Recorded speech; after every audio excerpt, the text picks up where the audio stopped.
जाधव,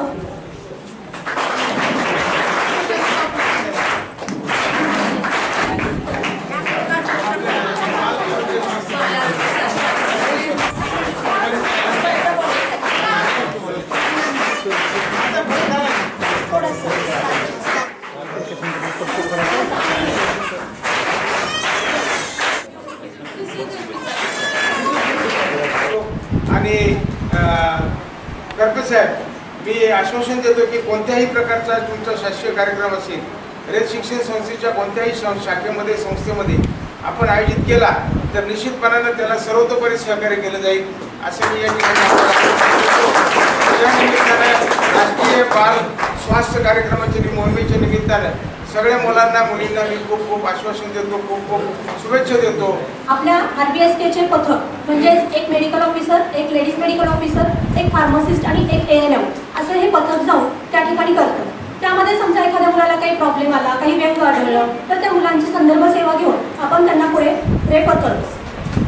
माननीय मंत्री महोदय सार्वजनिक आरोग्य आणि कुटुंब कल्याण महाराष्ट्र राज्य यांनी दिलेल्या सूचनेनुसार राज्यातील 0 ते 18 वर्षापर्यंतच्या बालके तसेच किशोरवयीन मुलामुलींच्या सर्वांगीण आरोग्य तपासणीसाठी सार्वजनिक आरोग्य विभाग, एकात्मिक बाल विकास विभाग, शिक्षण विभाग, आदिवासी विभाग, नगर विकास विभाग यांच्या समन्वयाने मोहीम राज्यस्तरावर राबवण्याचे निश्चित करण्यात आले आहे। प्रभावीपणे कार्यक्रमाची अंमलबजावणी करण्यासाठी तळागाळातील लोकांना या कार्यक्रमाची माहिती अवगत करून देण्यासाठी आज या ठिकाणी आपण पुन्हा नव्याने राष्ट्रीय बालस्वास्थ्य कार्यक्रम 2.0 या मोहिमेचे उद्घाटन करत आहोत। मी RBSK प्रोग्रामबद्दल थोडी अजून माहिती देते। ते जगायचं असेल तर असं म्हटलं जातं की तुम्ही लहान मुलांच्या मध्ये राहा किंवा मग वरिष्ठ जे आपले आहेत 70 वर्षाचे असतील किंवा त्यांच्या अनुभवातून शिका। तर इथं आल्यानंतर एक वेगळीच ऊर्जा या मुलांच्या चेहऱ्याकडे बघून आम्हाला मिळत आहे। कारण कसं असतं, आमच्या रेग्युलर कार्यक्रमामध्ये आम्हाला भरपूर तक्रारी आणि ह्याला सगळं सामोरं जावं लागतं। तर इथं आल्यानंतर आम्हाला एक मोठी ऊर्जा मिळालेली आहे। तर हा जो राष्ट्रीय बाल स्वास्थ्य कार्यक्रम आहे हा 2013 पासून आपल्या महाराष्ट्रामध्ये चालू आहे। फेब्रुवारी 2013 पासून याचं उद्घाटन झालेलं आहे। पण थोडंसं आता शासन स्तरावर असं दिसून आलं की याची जी जनजागृती आहे किंवा लोकांपर्यंत जी माहिती आहे ती मिळत नाही, म्हणून आता शासनानं असं ठरवलं की आता ह्याचं रिलॉन्च करूया आणि पूर्ण महाराष्ट्रात त्यासाठी हे रिलॉन्च आहे। तर यानिमित्त मी सर्व आता इथं उपस्थित असलेले आपले रयत शिक्षण संस्थेचे सर्व शिक्षक असतील, सर्व विद्यार्थी असतील किंवा इतर त्यांचे पालक आहेत, तर या सगळ्यांना या निमित्त आवाहन करतो की हा जो कार्यक्रम आहे हा तुम्ही सगळ्यांनी असा पुढे नेला पाहिजे। त्यांना सगळ्यांना हे सांगितलं पाहिजे की असा एक कार्यक्रम आहे आणि त्याचा तुम्ही लाभ घेऊ शकता। म्हणजे आपल्या पुरतंच न ठेवता हे दुसऱ्याला आपण ते दिलं पाहिजे। जसं निराकरणकरांनी म्हटलेलं आहे कविता की देणाऱ्याने ते चावे, घेणाऱ्याने घेत जावे। आणि आता कसं आहे, मी कविता काही तर ते घेणाऱ्याने घेता घेता देणाऱ्याचे हात घ्यावे। म्हणजे जे आपण असेल, सिव्हिल हॉस्पिटल असेल, त्या पूर्ण शाळेमध्ये जाऊन जी शाळा आहे त्या शाळेचं वर्षातून एकदा मुलांचं चेकअप करतात। त्यानंतर अंगणवाडीमध्ये असेल तर 2 वेळा आम्ही जातो आणि त्या मुलांना, ज्या मुलांना काही पुढची उपचार पद्धती लागेल, आताच मॅडमने सांगितलं की 4D मध्ये म्हणजे कसं आहे, जर काय काय मुलांना जन्मजातच डिफेक्ट असतात, जन्मजात काही जर व्यंग असेल तर त्याच्यावर पण आपण उपचार करतो। त्यानंतर दुसरा आहे डेव्हलपमेंटल डिलेज। आज आपण बघतो की शिक्षक ह्या बाबतीत जास्त सांगू शकतील की काय काय मुलं गणितामध्ये मागे पडतात किंवा काय काय मुलांना भाषेमध्ये अडचण येते। तर अशा ज्या लर्निंग, ज्या डिसेबिलिटी आहेत त्यासाठी आपल्या इथं समुपदेशक आहेत, सायकॅट्रिस्ट आहेत, तर ह्या सगळ्यांचाही त्यांनी लाभ घ्यावा। आता आपल्या शहरी भागामध्ये आता कुपोषण हे असं आहे की आपण म्हणतो की हे आदिवासी भागात असेल, इतर असेल, तर असं काही नाहीये। जरी मूल असं तब्येतीनं फॅटी असेल तरी त्यालाही कुपोषण असू शकतं। तर त्यासाठी सगळ्यांनी प्रयत्न केले पाहिजेत। आपल्या भारत देशामध्ये 50% लोकांना रक्तक्षय म्हणजे हिमोग्लोबिन कमी असण्याचा आजार आहे। तर हे सगळ्या तपासण्या होत असतात आणि जसं इतर काही आजार असतील तर त्याच्यावरही आम्ही उपचार करतो। या ठिकाणी मला सांगायला आनंद वाटेल की आम्ही ह्या वर्षी सांगता हृदय शस्त्रक्रिया केलेल्या आहेत आणि त्या पूर्ण मोफत करतो आपण. म्हणजे आमच्या सिव्हिलला जरी होत नसेल तरी आपण प्रायव्हेट हॉस्पिटल बरोबर टायअप आहे आणि त्या माध्यमातून आपण पुणे असेल, मुंबई असेल, इथून आम्ही नातेवाईक आणि तो मुलगा मुलगी असेल यांना तिथून पूर्ण नेणे आणणे यापासून सगळं पूर्ण केलं जातं. अशा 80 शस्त्रक्रिया आम्ही केलेल्या आहेत.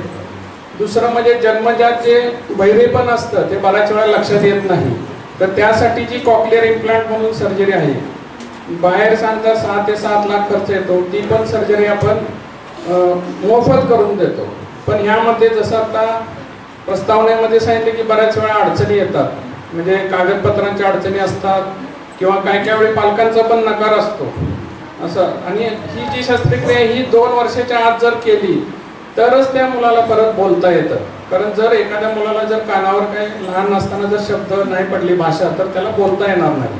त्यामुळे शासनाचं असं धोरण आहे की ही मुलं आम्ही 2 वर्षाच्या आतच शोधून काढायची आणि 2 वर्षाच्या आतच यांची सर्जरी झाली तरच आम्ही यांना तो फायदा देऊ शकतो. म्हणून यानिमित्त मी सुरुवातीला जे आव्हान केलं की हा कार्यक्रम सगळ्यांनीच पुढे नेला पाहिजे. कारण 2 वर्षानंतर जर मूल आमच्याकडे आलं तर आम्ही नियमानुसार त्यांना मदत करू शकत नाही.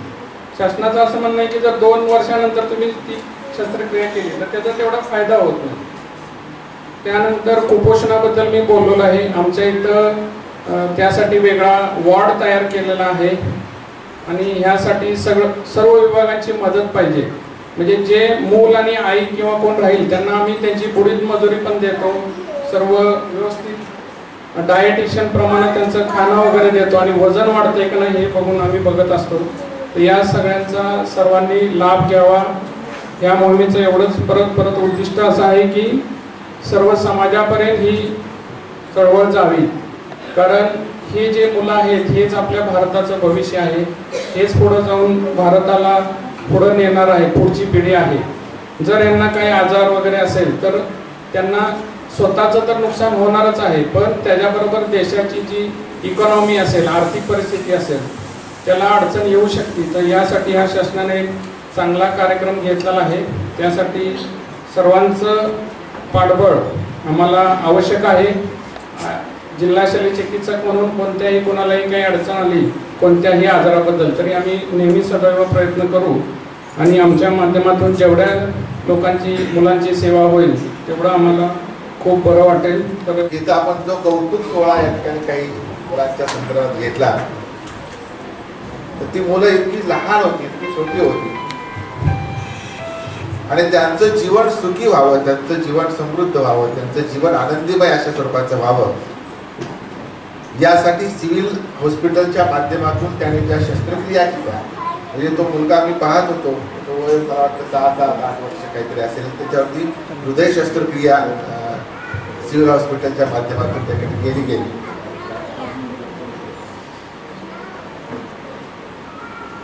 प्रत्येकाचं आयुष्य खूप अनमोल आहे आणि मला असं वाटतं की ही जी लहान मुलं आहेत ही लहान मुलं खरं तर ही राष्ट्रीय संपत्ती आहे. वयाच्या 18व्या वर्षापर्यंत ज्या बालकाचं शारीरिक आरोग्य, बौद्धिक आरोग्य आणि एकूण सामाजिक वातावरणामध्ये त्याचं जर निकोप अशा स्वरूपाचं पालन पोषण झालं तर हीच मुलं भविष्यामध्ये वेगवेगळ्या क्षेत्रामध्ये आपलं कर्तृत्व सिद्ध करतील आणि एकूण राष्ट्राच्या विकासामध्ये या बालकांचं अतिशय मौलिक अशा स्वरूपाचं योगदान त्या ठिकाणी भविष्यामध्ये राहील. आज अनेक स्वरूपाचे प्रश्न आपल्या समाजामध्ये आहेत. मगाशी साहेबांनी कुपोषणाचा एक प्रश्न त्या ठिकाणी सांगितला, ते ऐकलं तरी सुद्धा त्या ठिकाणी तो माणूस अर्धा त्या ठिकाणी कोसळून जातो. खरं तर या अशा प्रकारच्या रोगाला सामोरं जाऊच नये या बालकांनी अशा स्वरूपाची व्यवस्था म्हणून त्याच्या संदर्भातलं काही वॅक्सिन असेल किंवा आणखी काही व्यवस्था असतील हे करण्याची प्रक्रिया आपल्या सिव्हिल हॉस्पिटलच्या माध्यमातून त्याकडे केली जाते आहे. मला या निमित्तानं खरोखर याकडे आपल्या सर्वांना मनापासून धन्यवाद द्या. एक नागरिक म्हणून त्याकडे आपला सर्वांना धन्यवाद द्यायचे आहेत की आपण खूप चांगलं काम त्याकडे या माध्यमातून त्याकडे होत आहे. सिव्हिल हॉस्पिटल म्हटलं की असं म्हटलं जातं की तिथं पुरेशा सोयी उपलब्ध नसतात किंवा जेवढं लक्ष द्यायला पाहिजे तेवढं लक्ष दिलं जात नाही वगैरे वगैरे. या ज्या काही गोष्टी आहेत या गोष्टी खोडून काढण्याचं काम किंवा सातारा जिल्हा रुग्णालय जे आहे त्याकडे करत आहे. मला जेव्हा जेव्हा तिथं जाण्याचा योग येतो तेव्हा मला तिथं प्रकर्षाने एक गोष्ट जाणवते ती म्हणजे स्वच्छता. म्हणजे एखाद्या हॉस्पिटलमध्ये सगळ्यात महत्त्वाचं आरोग्याशी संबंधित कोणती गोष्ट असेल तर ती स्वच्छता असेल. त्या रुग्णांना त्या ठिकाणी दिली जाणारी जी सेवा आहे ही सेवा अतिशय कुठल्याही प्रकारची अपेक्षा न करता ही जी रुग्णसेवा आहे ही रुग्णसेवा जीवनामध्ये एक अतिशय आनंद देणारी आणि मनाला समाधान देणारी अशा स्वरूपाची ही गोष्ट आहे असं मला त्या ठिकाणी नेहमी वाटतं. या कार्यक्रमाच्या माध्यमातून खरं तर मगाशी करपे साहेब असं म्हणाले की शासनाच्या अनेक आरोग्याच्या संदर्भातल्या योजना त्या ठिकाणी शासन राबवत असतं. दुर्दैवानं त्या सगळ्याच योजना समाजापर्यंत पोहोचत नाही आणि त्यामुळे सुद्धा काही तोटा समाजातल्या अनेक मुलांना त्याकडे होत असतो. विशेषतः जे दारिद्र्यरेषेच्या खाली खालचा जो वर्ग आहे ज्यांना या सगळ्या गोष्टीची जाणीव नाही किंवा एखाद्या अशा स्वरूपाच्या रोगावरती एखादी मोठी शस्त्रक्रिया करत असताना आपल्याकडे पैसे नाहीत, आणखी आर्थिक परिस्थिती नाही, अशा सारख्या छोट्या छोट्या गोष्टींच्यामुळं लोकांनी ह्या मुलांचं संगोपन त्या जेवढ्या क्षमतेनं आणि जेवढ्या चांगल्या पद्धतीनं व्हायला पाहिजे तेवढ्या पद्धतीनं ते होत नाही. भविष्यामध्ये त्याचे परिणाम आज जरी जाणवत नसते तर त्याचे भविष्यात परिणाम त्याकडे सहन करावे लागतात. पण या अशा कार्यक्रमाच्या माध्यमातून या सर्व प्रकारच्या योजना ज्या आहेत या योजना समाजाच्या तळागाळापर्यंत त्या पोहोचण्यासाठी निश्चितपणे त्याकडे मदत होईल. आणि या माध्यमातून मी असं पाहिलंय विशेषतः ग्रामीण भागामध्ये जी लहान लहान मुलं आहेत या मुलांच्या वयाच्या 5-6 वर्षापर्यंतच खरं म्हणजे बुद्धीची आणि त्याकडे मेंदूची सक्षम अशा स्वरूपाची वाढ होत असते. या काळामध्ये जर त्यांना पौष्टिक अशा स्वरूपाचं काही प्रकारे ते मिळालं नाही तर कदाचित त्याकडे त्यांची बौद्धिक क्षमता जेवढ्या गतीनं प्रगल्भ व्हायला पाहिजे तेवढी त्याकडे त्याची वाढ होत नाही आणि भविष्यात त्याचे परिणाम त्याकडे होत राहतात. ह्या सगळ्या ज्या जाणीवा आहेत त्या सगळ्या जाणीवा समाजाच्या सामान्य माणसापर्यंत पोहोचल्या पाहिजेत. ग्रामीण भागामध्ये असणारी जी मुलं आहेत या मुलांच्यामध्ये खूप चांगली त्याकडे प्रगल्भता आणि बुद्धिमत्ता असते. या बुद्धिमत्तेला पोषक अशा स्वरूपाचं शारीरिक तंदुरुस्ती त्यांच्यामध्ये त्याकडे निर्माण झाली तर ती चांगल्या प्रकारचा हा समाज घडण्यासाठी मदत त्याकडे होऊ शकेल. आणि हे घडवण्याचं काम किंवा ही अशी स्वरूपाची एक आरोग्य किंवा संवर्धक अशा स्वरूपाची चळवळ या महाराष्ट्रामध्ये निर्माण व्हावी यासाठी डॉक्टर करपे साहेब असतील त्यांचे सर्व सहकारी असतील हे ज्या गतीनं ज्या तन्मयतेनं हे काम त्या ठिकाणी करतायत मला असं वाटतं की हे आपल्या सर्वांच्यासाठी एक आदर्शवत अशा स्वरूपाचं हे काम त्या ठिकाणी आहे. मला पुन्हा एकदा या सर्वांना मी मनापासून या ठिकाणी धन्यवाद देतो. आणि 5 फेब्रुवारीला तिचे ऑपरेशन ज्युपिटर हॉस्पिटल पुणे ते करण्यास सांगितले. ते ऑपरेशन त्यांनी व्यवस्थित राहुल सरांचं अभिजित सर यांनी व्यवस्थित केली होती. आता त्याची व्यवस्थित सुरू आहे. त्यामुळे सर्वांचे आभार. आणि आम्ही अजून कोण असेल तर त्यांना आम्ही सर्वांना सहकार्य करून सांगतो की या तुम्ही आवर्जून सिव्हिल हॉस्पिटल जाता इथे जाऊन काय असेल आजार तर तुम्ही दाखवू शकता आणि ती उत्कृष्ट प्रकारे मोठ्या हॉस्पिटलमध्ये पुन्हा ती सोय करू शकतात चांगल्या. सुद्धा यावर्षी खेळलेले आहे आणि विभाग स्तरावरती 100 मीटर मध्ये द्वितीय आणि 200 मीटर मध्ये सुद्धा तिने द्वितीय क्रमांक पटकावलेला आहे. आणि तिनं आपल्या विद्यालयाचं राज्यस्तरावरती प्रतिनिधित्व केलं आणि त्यामध्ये 100 मीटर धावण्यामध्ये तिनं तृतीय क्रमांक पटकावलेला आहे. आम्हा सर्वांसाठी आणि विद्यालयाच्या नावामध्ये तिनं खूप मोठी भर घातलेली आहे आणि म्हणून उपस्थित व्यासपीठावरील मान्यवरांच्या हस्ते तिचा सन्मान होत आहे.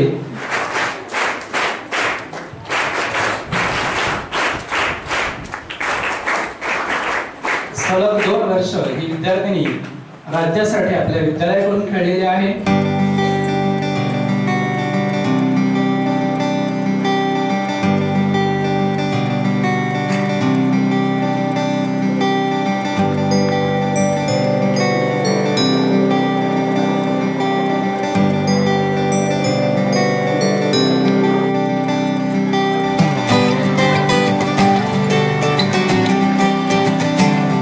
कार्यक्रम मोहिमेचं पुण्यानं नव्याने एक उद्घाटन केलेलं आहे.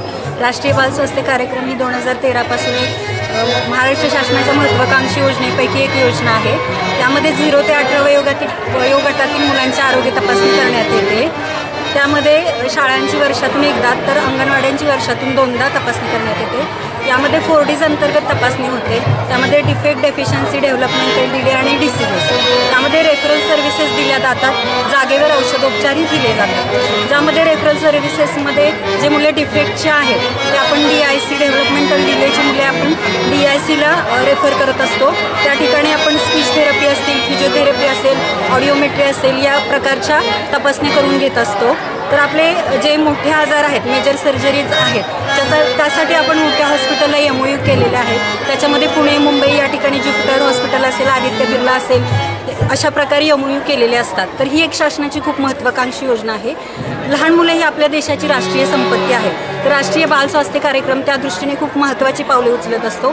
तर हा कार्यक्रम प्रभावीपणे असाच राज्यभर चालू राहावा, त्यासाठी नव्याने राज्यस्तरावरून ज्या गाईडलाईन्स आलेल्या आहेत, मार्गदर्शक सूचना आलेल्या आहेत, त्या अनुषंगाने आपण आज जिजामाता प्रॅक्टिसिंग स्कूल या ठिकाणी या कार्यक्रमाचं नव्यानं उद्घाटन घेत आहे. त्याप्रसंगी आपल्याला प्रमुख पाहुणे व इतर उपस्थित मान्यवर लाभले होते. सर्वांनी या कार्यक्रमासाठी खूप छान मार्गदर्शन केलेलं आहे व शुभेच्छा दिलेल्या आहेत. धन्यवाद.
एज ऑर्गेनाइजेशन में 25,000 गर्ल्स को लगाया हुआ है ये वैक्सीन सर्वाइकल कैंसर, और जिसमें हमारा पूरा डॉक्टर, नर्सिंग वगैरह सब टीम रहता है, और जो भी स्कूल होता है वहाँ पूरा टीम जाता है.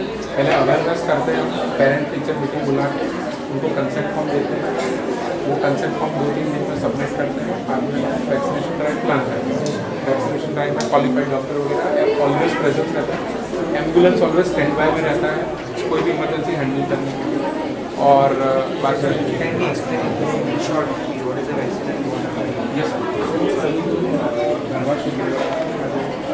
कैंसर होता है उसके लिए एकमात्र वैक्सीन है जिससे वो प्रिवेंट कर सकते हैं. अगर ये 9 to 14 ईयर्स की एज में अभी दे दिया जाए तो वो गर्ल्स को लाइफ टाइम वो कैंसर नहीं होता. और सर एज अ स्टैटिस्टिक्स 200 महिलाओं का मृत्यु होता है इंडिया में every day because of this cancer. Breast cancer के बाद ये सेकंड नंबर पे है, तो इसलिए वेरी सीरियस.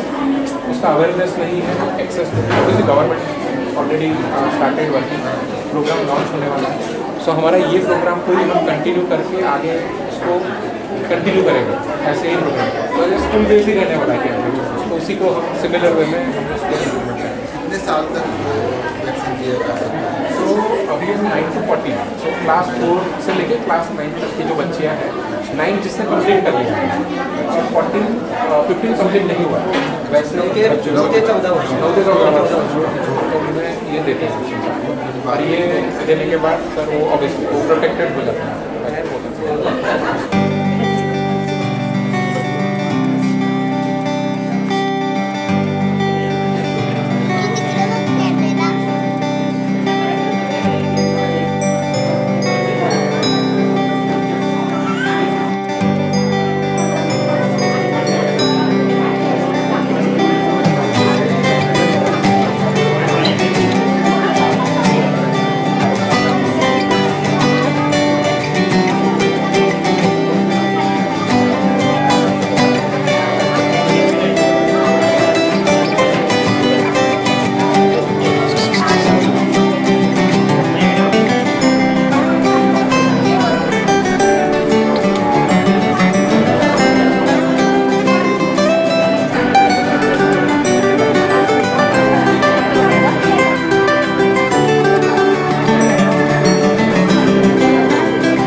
आणि सर्वाधिक कॅन्सरच्या वॅक्सिनेशनचा उपक्रम त्या ठिकाणी पार पडतो आहे. खरं तर लहान मुलं ही खरी राष्ट्राची संपत्ती असते आणि त्याची जोपासना करणं, त्याचं संवर्धन करणं, त्यांना आरोग्यदायी अशा स्वरूपाचं वातावरण निर्माण करणं ही आपल्या प्रत्येकाची राष्ट्रीय जबाबदारी आहे. आणि या जाणीवेतूनच खरं तर सिव्हिल हॉस्पिटलच्या माध्यमातून आणि या सर्व प्रक्रियेतून एक चांगला अशा स्वरूपाचा उपक्रम या ठिकाणी आयोजित केलेला आहे. मी सर्व डॉक्टर्स, सिव्हिल सर्जन माननीय कापरे साहेब आणि इतर सर्व मान्यवरांचं मनापासून धन्यवाद या ठिकाणी देतो. त्याचबरोबर काही स्वयंसेवी संस्था यांच्या माध्यमातून ही वॅक्सिनेशन या लहान मुलांना या ठिकाणी दिलं जात आहे.